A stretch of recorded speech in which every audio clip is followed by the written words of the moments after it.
जय श्री कृष्ण। एकादशी तिथि को बहुत महत्वपूर्ण तिथियों में से एक माना जाता है।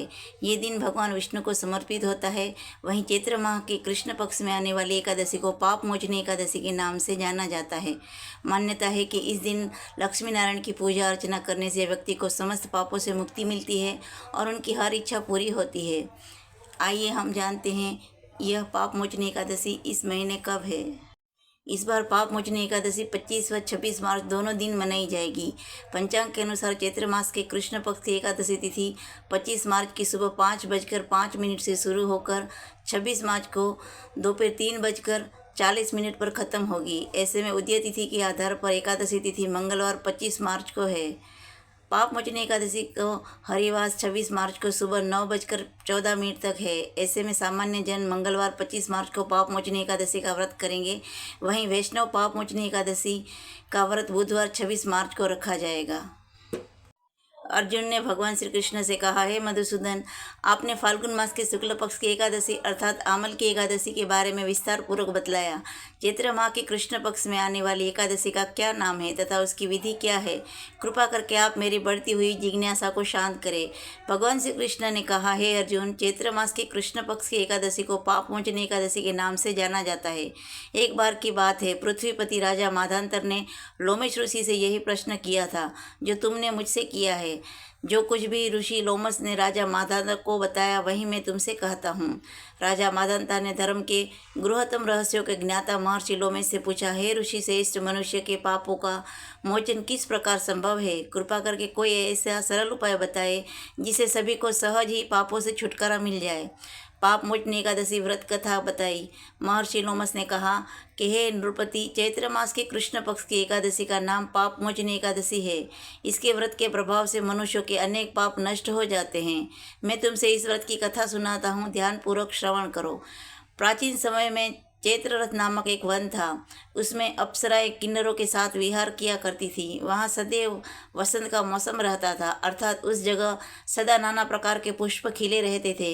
कभी गंधर्व कन्याएं विहार किया करती थी, कभी देवेंद्र अन्य देवताओं के साथ क्रीड़ा किया करते थे। उसी वन में मेघावी नाम के एक ऋषि भी तपस्या में लीन रहते थे। वे शिव भक्त थे। एक दिन मज्जू घोष नामक एक अप्सरा ने उनको मोहित कर उनकी निकटता का लाभ उठाने की चेष्टा की। इसीलिए वह कुछ दूरी पर बैठी वीणा बजाकर मधुर स्वर में गाने लगी। उसी समय शिव भक्त महर्षि मेधावी को कामदेव भी जीतने का प्रयास करने लगे। कामदेव ने उस सुंदर अप्सरा के भ्रू का धनुष्य बनाया, कटाक्ष को उसकी प्रत्यंचा बनाई और उसके नेत्रों को मंजू घोषा अप्सरा का सेनापति बनाया। इस तरह कामदेव अपने शत्रु भक्त को जीतने को तैयार हुए।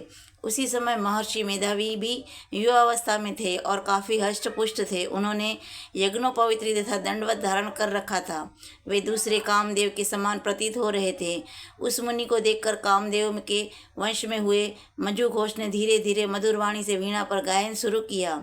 तो महर्षि मेधावी भी मंजू घोषा के मधुर गाने पर तथा उसके सौंदर्य पर मोहित हो गए।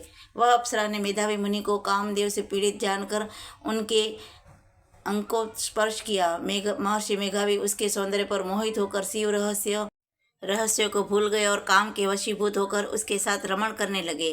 काम के वशीभूत होने के कारण मुनि को उस समय दिन रात का कुछ भी ज्ञान न रहा और काफ़ी समय तक वे रमण करते रहे। तदुपरांत मंजू घोषा उस मुनि से बोली, हे ऋषिवर, अब मुझे बहुत समय हो गया है, स्वर्ग जाने की आज्ञा दीजिए। अप्सरा की बात सुनकर ऋषि ने कहा, हे मोहिनी, संध्या को तो आई हो, प्रातःकाल होने पर चली जाना। ऋषि के ऐसे वचनों को सुनकर अप्सरा ने उनके साथ रमण करने लगी। उसी प्रकार दोनों ने साथ साथ बहुत समय बिताया। मंजू घोषा ने एक दिन ऋषि से कहा, हे विप्र, अब आप मुझे स्वर्ग जाने की आज्ञा दीजिए। मुनि ने इस बार भी वही कहा, हे रूपसी, अभी ज़्यादा समय व्यतीत नहीं हुआ है, कुछ समय और ठहरो। मुनि की बात सुन अप्सरा ने कहा, ऋषिवर, आपकी रात को बहुत लंबी है। आप स्वयं ही सोचिए कि मुझे आपके पास आए कितना समय हो गया। अब और ज़्यादा समय तक ठहरना क्या उचित है? अप्सरा की बात सुनी मुनि को समय का बोध हुआ और वह गंभीरतापूर्वक विचार करने लगे। जब उन्हें समय का ज्ञान हुआ कि उन्होंने रमण करते 57 वर्ष व्यतीत हो चुके हैं और उस अप्सरा को वह काल का रूप समझने लगे। इतना ज़्यादा समय भोग विलास में व्यर्थ चला जाने पर उन्हें बड़ा क्रोध आया। अब वह भयंकर क्रोध में जलते हुए उस तप नाश करने वाली अप्सरा की तरफ रुकटी तान कर देखने लगे। क्रोध से उनकी अधर कांपने लगे और इंद्रियां बेकाबू होने लगी। क्रोध से थरथराते स्वर में मुनि ने उस अप्सरा से कहा, मेरे तप को नष्ट करने वाली दुष्ट, तुम महापापिनी हो, बहुत ही दुराचारणी हो, मुझ पर धिक्कार है, अब तू मेरे श्राप से पिशाचिनी बन जा। मुनि के ऐसे क्रोधयुक्त श्राप से वह अप्सरा पिशाचिनी बन गई। यह देखकर वह व्यथित होकर बोली कि हे ऋषिवर, अब मुझ पर क्रोध त्याग कर प्रसन्न होइए और कृपा करके बताइए कि इस श्राप का निवारण किस प्रकार होगा। विद्वानों ने कहा है कि साधु की संगत अच्छा फल देने वाली होती है और आपके साथ तो मेरे बहुत वर्ष व्यतीत हुए हैं। अब आप मुझ पर प्रसन्न हो जाइए, अन्यथा लोग कहेंगे कि एक पुण्य आत्मा के साथ रहने पर मंजू घोष को पिशाचिनी बनना पड़ा। मंजू घोषों की बात सुनकर मुनि को अपने क्रोध पर अत्यंत ग्लानि हुई और साथ ही अपने अपकीर्ति का भय भी हुआ। पिशाचिनी बनी मंजू घोषा ने मुनि से कहा, तूने मेरा बड़ा बुरा किया है, किंतु फिर भी मैं तुम्हें इस श्राप से मुक्ति का उपाय बतलाता हूँ। चैत्र मास की कृष्ण पक्ष की जो एकादशी है उसका नाम पाप मोचनी है। इस एकादशी का उपवास करने से तेरी पिशाचिनी की देह से मुक्ति हो जाएगी। ऐसा कहकर मुनि ने उसका व्रत का सब विधान समझा दिया। फिर अपने पापों का प्रायश्चित करने के लिए वे अपने पिता च्यवन ऋषि के पास गए। च्यवन ऋषि ने अपने पुत्र मेघावी को देखकर कहा, हे पुत्र, ऐसा क्या किया है तूने कि तेरे सभी तप नष्ट हो गए हैं, जिससे तुम्हारा समस्त तेज मलिन हो गया है। मेघावी मुनि ने लज्जा से अपना सिर झुकाकर कहा, पिताश्री, मैंने एक अप्सरा से रमण करके बहुत बड़ा पाप किया है। उसी पाप के कारण संभवतः मेरा सारा तेज और मेरा तप नष्ट हो गया है। कृपा करके आप इस पाप से छूटने का उपाय बतलाइए। ऋषि ने कहा, हे पुत्र, तुम चैत्र मास के कृष्ण पक्ष की पाप मोचनी एकादशी का विधि तथा भक्तिपूर्वक उपवास करो, इससे तुम्हारे सभी पाप नष्ट हो जाएंगे। अपने पिता च्यवन ऋषि के वचनों को सुनकर मेघावी मुनि ने पाप मोचनी एकादशी का विधिपूर्वक व्रत किया। उसके प्रभाव से उनके सभी पाप नष्ट हो गए।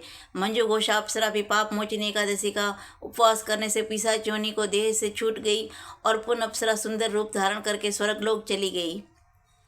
लोमस मुनि ने कहा कि हे राजन, इस पाप मोचनी एकादशी के प्रभाव से समस्त पाप नष्ट हो जाते हैं। इस एकादशी की कथा के श्रवण व पठन से 1000 गोदान करने का फल प्राप्त होता है। इस उपवास के करने से ब्रह्म हत्या करने वाले, स्वर्ण चुराने वाले, मदपान करने वाले, अवज्ञा गमन करने वाले आदि भयंकर पाप भी नष्ट हो जाते हैं और अंत में स्वर्गलोक की प्राप्ति होती है। जय श्री कृष्ण।